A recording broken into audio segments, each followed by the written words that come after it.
चावल दम पर रखते वक्त 1 चम्मच देसी घी या खियोड़ा डाल दें, खुशबू बढ़ जाएगी। चावल धोने के बाद बच जाने वाला पानी पौधों में डाल दें, इससे पौधों की नशोनुमा में मदद मिल सकती है। पुरसकून नींद के लिए सोने से पहले पाँव के तलवों पर सरसों के तेल की मालिश करें। आंखों की थकान कम करने के लिए इस्तेमाल शुदा टी बैग्स ठंडे करके आंखों पर रखें। रात को अदरक का कहवा पीना सर्दी और ज़ुकाम में आराम दे सकता है। अगर पौधों या किचन में चूंटियाँ ज़्यादा हों तो दालचीनी का पाउडर छिड़क दिया करें, इससे चूंटियाँ नहीं आएंगी। मिट्टी को नरम रखने के लिए इसमें थोड़ी सी रेत मिला दिया करें। अगर शहद जम जाए तो बोतल को गर्म पानी के प्याले में रख दें, शहद दोबारा अपनी असली हालत में आ जाएगा। कॉफ़ी के जार में 1 चावल का दाना डाल दें, ये नमी जज़ब करके कॉफ़ी को जमने नहीं देगा। बंद गोभी काटते वक्त इसे दरमियान से काटने की बजाय पत्ते एक एक करके उतारें, ये ज़्यादा देर तक ताज़ा रहेगी।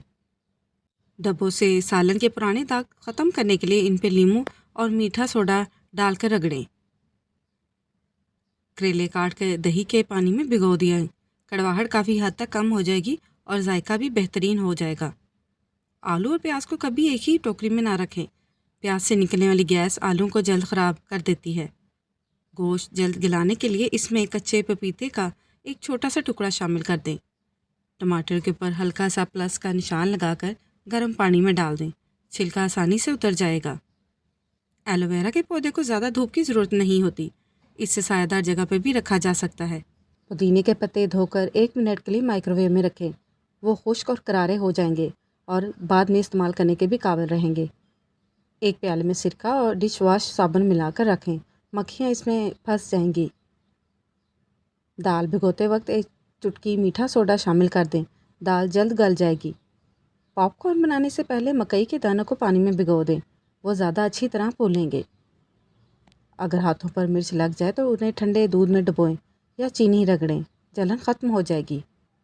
पौधों को हमेशा सुबह सवेरे या शाम के वक्त पानी दें, दोपहर की धूप में पानी देने से पौधों को नुकसान हो सकता है। कटे हुए सेब पर नींबू का रस या हल्का सा नमक वाला पानी लगा दें, वो काले नहीं पड़ेंगे। अंडा उबालने के बाद फ़ौरन ठंडे पानी में डाल दें, छिलका आसानी से उतर जाएगा। पतीली के ऊपर लकड़ी का चम्मच रख दें, दूध उबल कर बाहर नहीं गिरेगा। दूध उबालकर ठंडा होने के बाद फ्रिज में फ़ौरन रख दें, ऊपर मोटी मलाई जम जाएगी। मछली तलने के बाद पैन में थोड़ा सा सिरका डालकर उबालें, उसमें से बू ख़त्म हो जाएगी। मूली काट कर इस पर नमक लगा दें और पानी निचोड़ दें, खाने के बाद मुंह से बू नहीं आएगी। बासी रोटी पर हल्का सा पानी छिड़क कर तवे पर गर्म करें, वो दोबारा नरम हो जाएगी। हरी मिर्चों की डंडियाँ तोड़कर उन्हें एयर टाइट डब्बे में रखें, वो ज़्यादा देर तक ताज़ा रहेंगी। थके हुए पाँव नीम गर्म नमक वाले पानी में रखें, सुकून मिलेगा। अगर सर दर्द हो तो 1 गिलास पानी पीना भी फ़ायदेमंद हो सकता है, क्योंकि बाज़ औक़ात पानी की कमी थकन और सर दर्द का सबब बन सकती हैं। आईना साफ़ करने के लिए पुराने अखबार का इस्तेमाल किया करें, शीशा ज़्यादा साफ़ नज़र आएगा।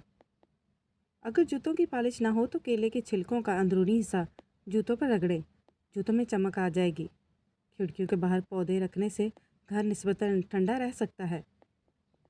मछली की बू कम करने के लिए पकाने से पहले इस पर बेसन लगाकर चंद मिनट छोड़ दें। आटा गूंथते वक्त थोड़ा सा दूध और 1 चम्मच घी शामिल करें, पराठे नरम बनेंगे। गाजर और मूली को ताज़ा रखने के लिए इनके पत्ते फ़ौरन काट दें, वो ताज़ा रहेंगी। अगर मक्खन बहुत सख्त हो जाए तो गर्म गिलास का पानी उल्टा करके उस पर रख दें, वो नरम हो जाएगा। पुदीना उगाने के लिए इसकी डंडियाँ पानी में रखें, जड़ें निकल आए तो मिट्टी में इसको लगा दें, नया पुदीना उगाएगा। बीज बोने से पहले रात भर पानी में इसे भिगो दें ताकि जल्द उग सके। लकड़ी के चम्मच साफ़ करने के लिए इन्हें नमक वाले गर्म पानी में उबालें, चम्मच साफ़ हो जाएंगे। आलू उबालते वक्त पानी में थोड़ा सा नमक शामिल कर दें, छिलका आसानी से उतर जाएगा।